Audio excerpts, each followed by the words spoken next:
খালি আমারই দোষ, খালি আমারই দোষ। তোমার মেয়ে বিয়ে করে আমি যে ফকির হয়ে গেছি, খালি টাকা চাই। হ্যাঁ, খালি টাকা চাই। আজ 1000 টাকা চাই, আর টাকা চাই। তোমার মেয়ে আমার ফকির বানা ফেলেছে। ফকির বানা ফেলেছে? বলি এত টাকা মেয়ে করে টাকি?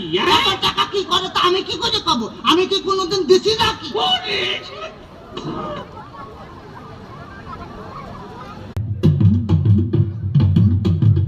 ওরে ভাই রে ভাই, মোর মতন আর দেশপ্রেমিক না।